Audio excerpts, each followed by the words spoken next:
네, 하루가 다르게 무섭게 쏟아지는 증권가 리포트들 자세하게 분석하는 시간입니다. 허반석의 작전 리포트 타임으로 돌아왔습니다. IR 분석에 신 허반석 전문위원 바로 만나볼게요. 안녕하십니까? 네, 안녕하세요. 네, 반갑습니다. 벌써 이번 주 마지막 장에 돌아왔네요, 그렇죠? 네, 그렇습니다. 네, 시간이 참 빠른 것 같은데 오늘은 또 어떤 리포트 분석해 주실지 저희가 바로 확인해 볼게요.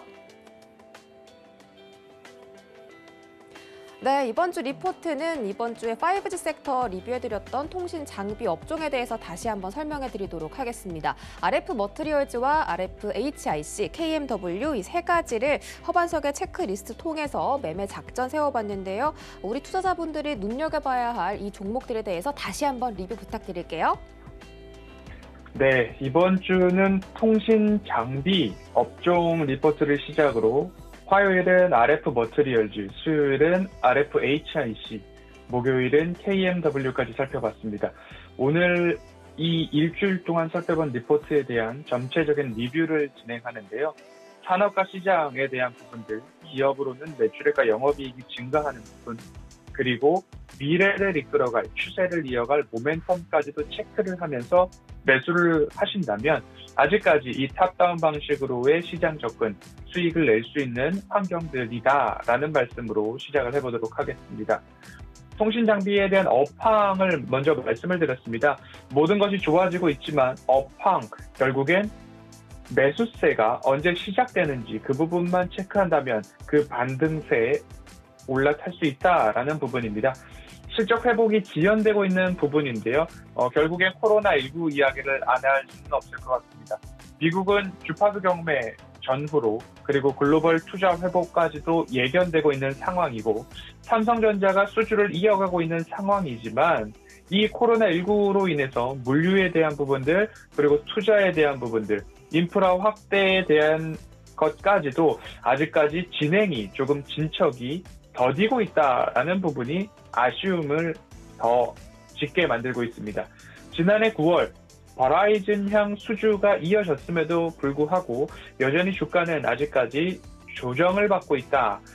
그러한 조정들과 수주를 받았음에도 투자나 인프라 진행이 되지 않고 있는 것 때문에 1분기 실적 또한 미미한 상황으로 5G 투자의 지연이 장기화되고 있는 영향으로 인해서 결국 업황 회복에 대한 시그널이 늦어지고 있고 우리는 그것을 애타게 기다리고 있다라는 부분으로 말씀을 좀 드려봤습니다. 업황 회복은 아직까지이지만 회복 시점은 언제까지 미룰 수 있는 상황이 아니지 않겠습니까? 국내도 마찬가지로 5G가 LTE 대비 데이터 트래픽은 80%에 육박하고 있으나 기지국 장비 인프라 확대에 있어서는 15% 전후라는 통계가 나오고 있어서 이용자들의 불만이 쇄도하고 있다라는 이야기입니다. 그렇기 때문에 어쩔 수 없이 가야 하는 길인데 그 시작점이 조금 늦어지고 있다라는 그런 부분입니다. 그러면 어느 기업들 그리고 어디 쪽으로 조금 더 집중해서 우리는 준비를 해야 할까라는 부분인데요. 미국 버라이즌 등 대형 통신사들 투자 움직임들 나와야 됨에도 불구하고 주가는 여지없이 조금 조정 중인데 그렇기 때문에 우리는 직납 공급사들 투자 움직임을 좀 봐야 되고 두 번째로 중요한 부분은 삼성전자의 서플라이 체인에게는 기회가 분명히 올 것이다 라는 부분입니다. 미국의 5G 투자 재개에 이끌어질 텐데 버라이즌에 삼성전자가 납품을 하고 있고 그러면 삼성전자에 납품을 하고 있는 국내 기업들을 보셔야 된다라는 겁니다. 그래서 빠르면 3분기, 늦어도 4분기부터는 실적에 대한 턴 어라운드가 나올 수 있으니 포스트 코로나를 준비할 때에 1분기부터 턴 어라운드 되는 기업들 미리 보시고 늦어도 상반기 보시고 그 다음으로는 이제는 이 통신업종 살펴보셔도 되는 시점이 다가오고 있다라는 그런 말씀 월요일부터 드리고 있습니다. 삼성전자의 서플라이 체인 실적과 주가 매력도 상당히 높습니다. 왜냐하면 조정을 그만큼 많이 받았기 때문이죠.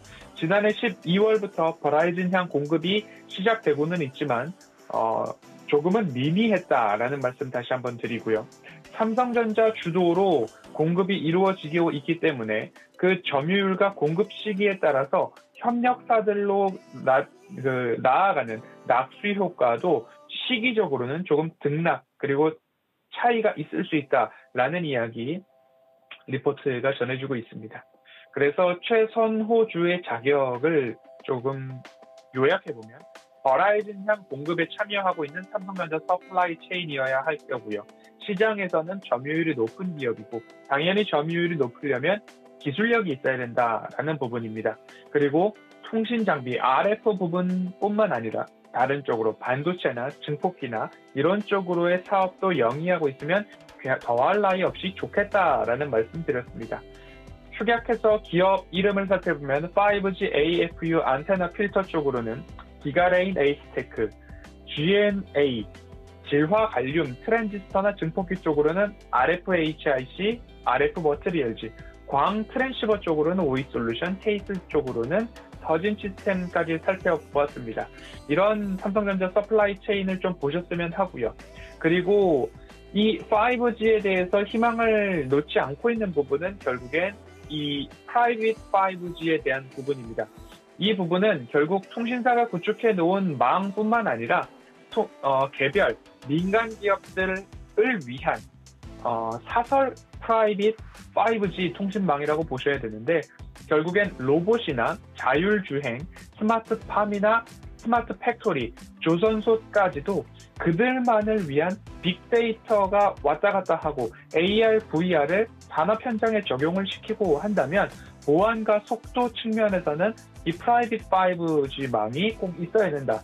그리고 비용적으로도 초기 투자 비용은 생기겠지만 결국 장기적으로 가지고 왔을 때에는 조금 더 운영 비용은 절약할 수 있다라는 부분들이 우리가 5G를 놓지 않게 되는 그런 부분이 될 것입니다. 자율주행, 스마트 팩토리, VR, AR, 결국에 메타버스, 초고속, 대용량 정보 전송이 필수이기 때문에 오래 쉰 이 섹터, 가지 않은 섹터 무엇이 있을까? 오래 쉰 섹터가 어디일까라는 생각을 해보면 5G 절대적으로 챙겨보아야 한다라는 그런 목적이었습니다. 그리고 나서 살펴본 기업들 짧게 다시 리뷰를 해보겠습니다. RF 머트리얼즈였습니다. 광통신용 패키지 기업이었죠. 모회사 RFHIC와의 시너지가 조금 기대가 되고 제가 누누이 강조드리고 있는 실적인 부분입니다. 올해 매출액 전년 대비 154% 증가한 463억 원, 그리고 영업이익도 흑자 전환에 해가 될 것이다 라는 이야기들 나오고 있습니다. 5G용 패키지 마무리 단계이고 삼성전자의 최종 승인 후 납품이 진행된다면 실적 개선세 탄력을 받을 것이다 라는 부분입니다. 한 가지 또 말씀드릴 부분은 시장 점유율이 높은 기업은 기술력이 있어야 한다라는 말씀 드렸는데요. 적층 세라믹 기술과 그리고 히트싱크 소재 기술, 설비 모두 다 보유한 기업이다라는 말씀을 드렸죠. 반도체에서 발생하는 열을 효과적으로 방출시킬 수 있는 소재가 히팅싱크라는 소재에 대해서 국산화를 성공을 했고 그리고 파워 모듈 쪽에서는 산업용, 의료용, 그리고 수소차, 전기차까지도 모든 부분에 적용이 가능한 종합 패키지 회사의 자격을 갖추고 있다라는 말씀 드렸습니다. 그리고 함께 시너지를 내고 있는 RFHIC 수요일 스튜디오에서 말씀을 드렸었습니다. 질화 갈륨에 대한 부분, 조금 전력 반도체, 화합물 반도체, 5G 그 이상을 바라볼 수 있는 미래의 주인공은 나야 나라는 제목으로 좀 말씀을 드렸는데요. 결국엔 실리콘 기반 그리고 탄화 규소 기반 그것을 뛰어넘은 다이아몬드 기반의 웨이퍼를 생산을 하겠다라는 부분이죠. 질화 갈륨 같은 경우에는 실리콘 대비 1000배, 탄화 규소 대비 3배가량의 고주파 영역에서의 동작 성능이 좋다라는 데이터가 있기 때문에 앞으로 5G 이동통신 및 차세대 방위 산업에 대한 준비가 완료됐다라고 볼 수 있을 것 같습니다. 하지만 접근을 하실 때에는 그 유상증자를 좀 불러놓은 부분들이 있습니다. 유상증자는 JV, 조인트 벤처 설립뿐만 아니라 신기술 개발, 보유업체에 대한 지분 투자, 그리고 신소재 개발, 그리고 신규 사업 및 연구개발 확대를 위한 신사업 건축까지도 약 883억 원 규모의 유상증자가 있기 때문에 이 부분이 앞으로 7월 초 정도 되면 발행가액이 확정될 예정입니다.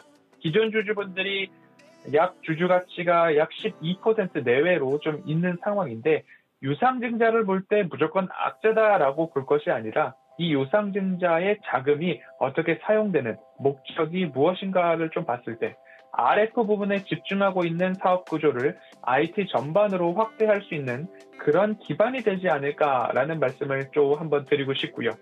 그것 이외에도 결국엔 질화 관륨에 대한 부분들 그리고 국방부 산업부와 진행한 X밴드 질화 관륨 반도체 국산화 과제 수행 업체까지도 있기 때문에 중장기적으로는 꾸준하게 살펴보셔도 좋겠다라는 말씀 꼭 드리고 싶습니다. 이제 목요일에는 KMW를 살펴보았습니다. 무선 통신 장비 하면 5G 대장주로 불렸던 기업이죠. 차트적으로 본다면 굉장히 많은 조정을 받았습니다. KMW죠.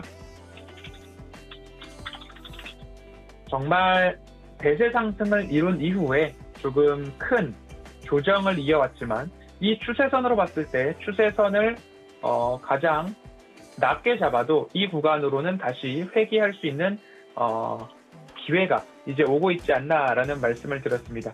2, 3만 원대에 있던 주가가 결국엔 8만 원, 9만 원 가까이 상승을 했다가 다시 바닥인가 하는 6만 원 선을 깨고 조금 내려간 구간이지만 다시 이 추세선을 극복할 수 있는 것은 업황 회복이 된다면 다시 추세선까지는 상승해 줄 수 있다라는 그런 부분으로 좀 말씀을 드려서 보유자분들께 조금 응원의 말씀을 드리고는 있지만 가장 조금 예민하게 작용할 부분은 미래 성장 동력에 대한 부분은 조금 퀘스천 마크가 좀 들고 있는 부분들도 있기 때문에 너무 욕심을 내시기보다는 8만 원대 이상의 주주분들께서는 단가를 조금 낮춰서 대응을 할 수 있지도 않을까라는 생각이 들고 있는 그런 기업이었습니다. 상반기 상승 기대 요인으로 좀 살펴보면 실적이 부진했던 것들은 이미 주가에 많이 반영이 되어 있다. 그리고 버라이즌뿐만 아니라 인도, 캐나다, 등지, 일본까지도 갈주가 이어질 것이다 라는 그런 말씀을 좀 드렸고요. 올해 하반기부터 국내도 사물인터넷에 대한 기대감들이 있습니다. 그리고 악재는 대부분 노출이 되었기 때문에 앞으로 지금부터는 반등이 나오지 않을까라는 말씀을 좀 드렸습니다. 국내 6월 이후 5G 본격적인 투자 될 것으로 전망이 되고 있고요. 미국은 버라이즌, 일본은 NTT 도코모, 인도는 릴라이언스, 캐나다는 사스크텔까지도 조금 이러한 납품들이 이어질 것이다 라는 전망들이 나오고 있습니다. 앞으로 미래 성장 동력은 조금 아쉬운 그런 KMW였는데 개인 투자자분들의 평균 단가에 따라서 각자 단가에 맞는 단기적, 중기적, 장기적 전략을 세워서 대응해 보신다면 충분히 수익으로도 나올 수 있지 않을까라는 기대가 되는 그런 부분입니다.